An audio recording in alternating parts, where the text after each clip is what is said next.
இயேசு கிறிஸ்துவின் இனிதான நாமத்தில் இன்றைய ஆவிக்குரிய சிந்தனைக்கு உங்களை அன்புடன் வரவேற்கின்றோம்.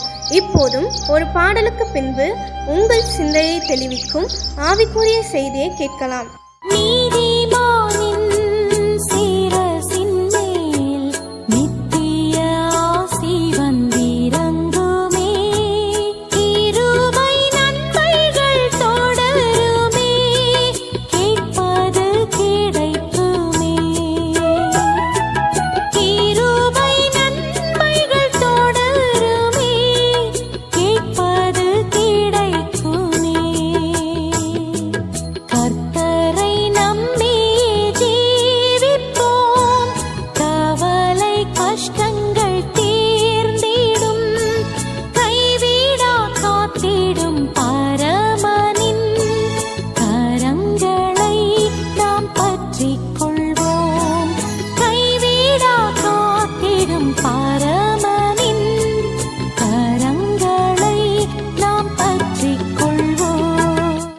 ஆண்டவர் இரட்சகருமாக இயேசுவின் இனிதான நாமத்தினால் உங்களை வாழ்த்துகிறேன். இந்த நாள் நம்முடைய ஆவிக்குரிய சிந்தனைக்காக சங்கீதம் 37:25 நான் வாசிக்கிறேன். நான் இளைஞனாயிருந்தேன், முதிர் வயதுள்ளவனுமானேன், ஆனாலும் நீதிமான் கைவிடப்பட்டதையும் அவன் சந்ததி அப்பத்துக்கு இறந்து திரிகிறதையும் நான் காணவில்லை. தாவீது இந்த இடத்துல இந்த அனுபவத்தை சொல்லுகிறார். இளைஞனா இருக்கும் போதிருந்தே நான் முதிர் வயது ஆகும் வரை நான் பார்க்கிறேன் ஒரு காரியத்தை. என்ன பார்க்கிறான்னு சொன்னால், நீதிமானுடைய சந்ததி எப்படி இருக்கிறது, எப்படி இருந்தது. அது ஒருபோதும் நீதிமான் சந்ததி கைவிடப்படல. ஆண்டவர் அவங்களை கைவிடாம கூட இருக்கிறார். அதோடு மட்டும் அவங்களுடைய பிள்ளைகள்லாம் அப்பத்துக்காக, சாப்பாட்டுக்காக, வசதிக்காக, வாழ்க்கைக்காக அங்கெங்கு போய் கையேந்தி திரிகிற நிலைமையை ஆண்டவர் அனுமதிக்கவே இல்லைன்னு சொல்லி எத்தனை உண்மை.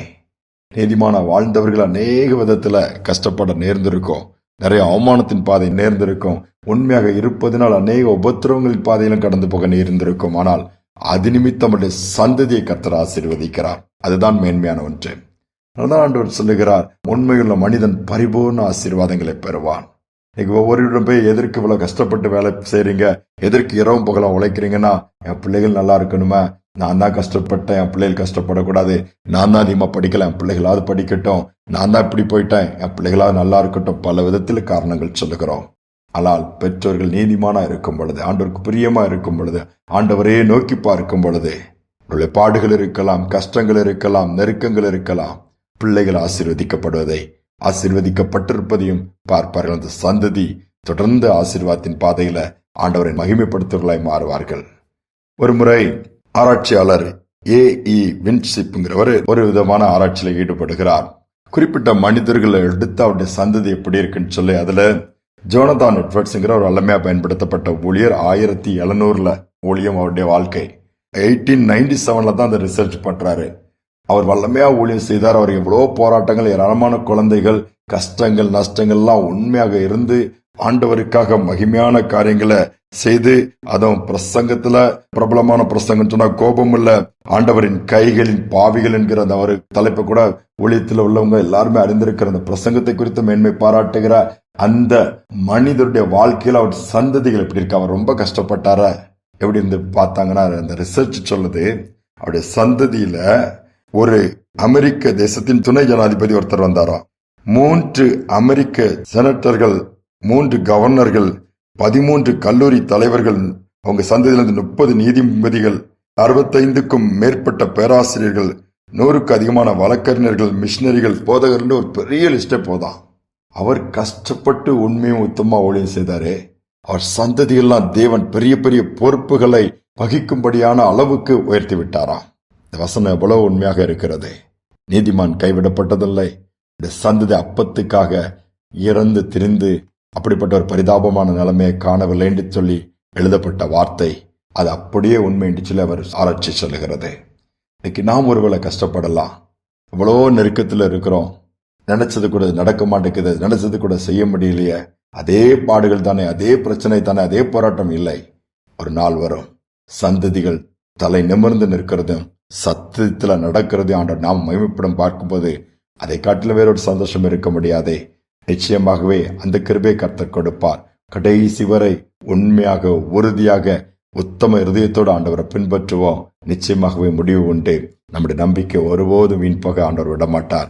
ஜெபிப்போம். எங்கள் அன்பின் தகப்பனே, நீர் உம்முடைய பிள்ளைகளை கைவிடுவதில்லப்பா. பிள்ளைகளுடைய பிள்ளைகளையும் அப்பா எல்லாவற்றிலும் போஷித்து நடத்தி உயர்ந்த இடங்களில் ஏறி வர பண்ணுகிற தேவனீர் அப்பா. வார்த்தை அதுதானே சொல்லுகிறது. இந்த நாளில் நாங்கள் வாசித்த அந்த வசனங்களின் படி அப்பா, ஒருவேளை சந்ததிகளுக்காக பிள்ளைகளுக்காக எவ்வளவோ பிரயாசப்பட்டு இன்னைக்கு மாற்றம் இல்லையே, வேதனை தானே, கஷ்டம் தானே, அல்லது பிள்ளைகள் ஆண்டவருடைய வழியை விட்டு விலகி போயிட்டாங்க, இன்னைக்கு பிள்ளைகளுடைய வாழ்க்கையின் காரியங்கள் எங்களுக்கு துக்கமா இருக்குன்னு சொல்லி ஏங்குகிற, அல்லது ஒருவேளை புலம்பிக் கொண்டிருக்க, அல்லது வேதனையோடு மனதுக்குள்ளேயே வைத்து அந்த பாரத்தை சுமந்திருக்கிற பிள்ளைகள் இந்த நாளில் நினைவுக்கு வருங்கப்பா. இந்த பிள்ளைகள் உமக்காய் உத்தமமா இருந்ததை பாருங்க, உமக்காய் உண்மையாக இருந்ததை பாருங்க, உண்மையை சார்ந்திருக்கிறத பாருங்க, உமக்காக ஓடினதை உழைத்ததை பாருங்கப்பா. இந்த வசனத்தின் படி சந்ததிகள் ஒவ்வொன்றும் தலைத்திருக்கிறத பெற்றோர்கள் பார்க்கக்கூடிய பாக்கியத்தை கொடுங்க. செய்வதற்காய் ஸ்தோத்திரம், வழி நடத்துவதற்காய் ஸ்தோத்திரம் அப்பா. தொடர்ந்து மகிமைப்படுங்க. துதிகான மகிமை நமக்கு செலுத்துகிறேன் இயேசு நாமத்தில் பிதாவே, ஆமேன், ஆமேன். நாம் ஆண்டவருக்கு பிரியமான வாழ்க்கை வாழ்வோம், ஆண்டவரை பிரியப்படுத்துவோம். நம்முடைய சந்ததி நிச்சயமாகவே வாழ்ந்திருக்கும், சிறந்திருக்கும், ஆண்டவர் நாம மகிமைக்காக சாதிக்கிறவர்களாகவும் உயர்ந்த இடங்களில் ஏறிவர்களும் இருப்பார்கள். இந்த சிந்தனையோடு இந்த நாளை தொடர்வோம். மீண்டும் நாளை தினம் சந்திப்போம். உமக்கு பிரியமானதை செய்ய எனக்கு கற்றுத்தாரும் தெய்வமே, உமக்கு பிரியமானதை செய்ய எனக்கு கற்றுத்தாரும் தெய்வமே. நீரே என் தேவன், நல்ல பரிசுத்த ஆவியானவர் செம்மையான வழியிலே நடத்த வேண்டுமே, செம்மையான வழியிலே நடத்த வேண்டுமே. மேக ஸ்தம்பமே, அக்கினி ஸ்தம்பமே, தேற்றும் தெய்வமே, துணையாளரே. மேக ஸ்தம்பமே, அக்கினி ஸ்தம்பமே, தேற்றும் தெய்வமே, துணையாளரே.